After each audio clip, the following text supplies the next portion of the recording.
Hey, little girl, is your daddy home? Did he go and leave you all alone?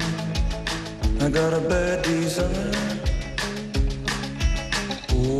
Love that, Billy Joel. So as the looting unfolded in England, many talking heads and politicians linked the violence to budget cuts.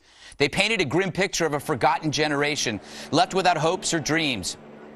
Yeah, about that. It should be no surprise to anyone who's listened to me rant about it this week. It turns out the perps arrested aren't as romantically disenfranchised as the left would have wanted.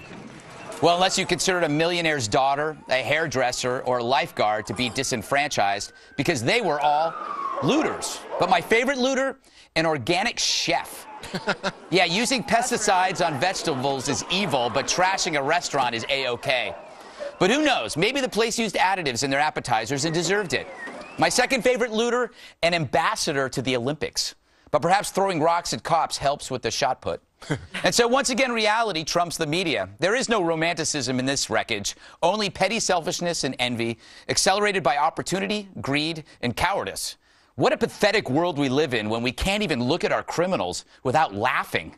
Behold. Have any of you felt any kind of bad feelings or remorse about what you've done since the looting? Let me ask you first. Nah, I'm alright, you know. It just feels like a normal day to me. It's normal. It's nothing, really. And what about you? Any bad feelings at all? Have you ever thought about it at night when you've been sleeping in your bed? No, because I'm watching my plasma that I just got. Feels like Christmas came early. Yeah. Again, that was Gwyneth Paltrow. One of her best roles. Juliet, are you surprised that these were just average kids who were looking to get something free? Even dirtbags have jobs. Yeah. And accents, apparently. It's so hard for me to like. I want to hate them, but I kind of like listening to them just because I love that accent. So nice. So you'd I was like, wait, what did he say? I don't know, but it just sounds so pretty. It lulls me to sleep. You'd forgive their looting because they have nice accents, Juliet. Their standards. Perhaps. Yes. You know? She'd go over and watch their loot plasma television. Exactly. Every generation has their, every generation has their sort of downside, their real seemly side. So the pot-smoking hippies don't seem so bad anymore now, do they? That is true. Hey, Juan, Russell Brand, he wrote this column this morning in The Guardian. He said it was a problem of education. That what you're seeing is like when you listen to those kids, they're uneducated, they're ignorant. Do you think that played a role? I don't know. What was the basis for such a statement? By looking at these kids. They didn't sound ignorant to me. They sounded stupid. They sounded like people, kind of people who would get in the fight club, decide this is their act of rebellion or they're cool by doing it. We're seeing something like this, by the way, in Philadelphia these days. Yeah. Where they have these flash mobs and the kids all come. Now, in Philadelphia, it's black kids. And the Mayor Nutter, went off on them, told them they're an embarrassment to the race.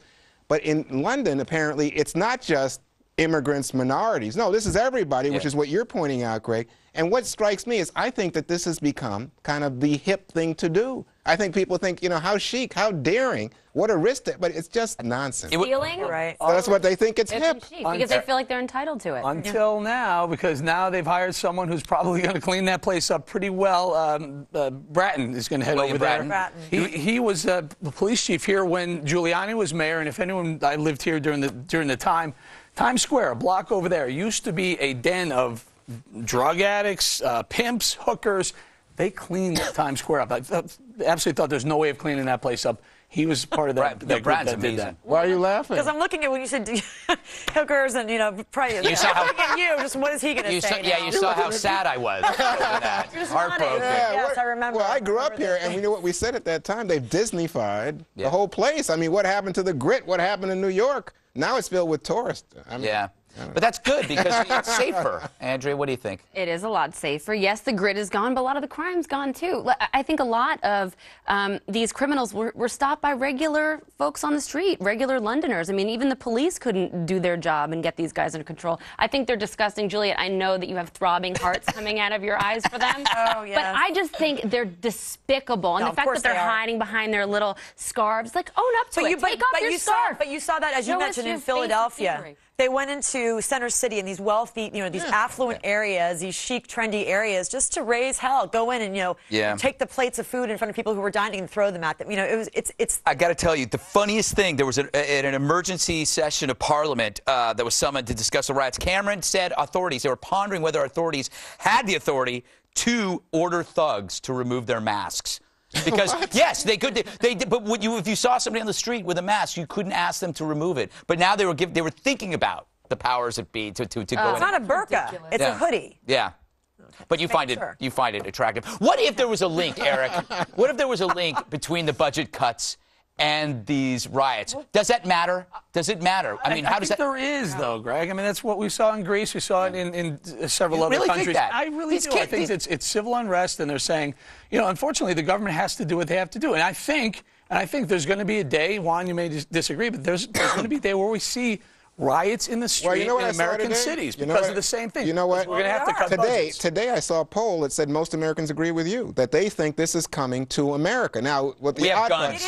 We have guns. We have guns. We can help with the guns. I mean, if you pulled any of that stuff on 9th Avenue, you would get shot by a shopkeeper because all of them are armed.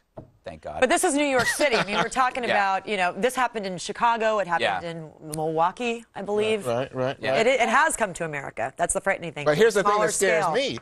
A lot of the entitlement cuts, if they come, will be for seniors. So can you imagine grandma out there rioting? The cane? Oh, my God. She's going to whack you with that cane. She's not going to take any foolishness. You couldn't make it through a full show without going to the liberal talking point. What liberal talking point is that? The Medicare, Medicaid cuts are going to be the scene. I got to roll, kids. You don't care about it. That's okay. If the audience wants to know. Doesn't have to be there, Juan.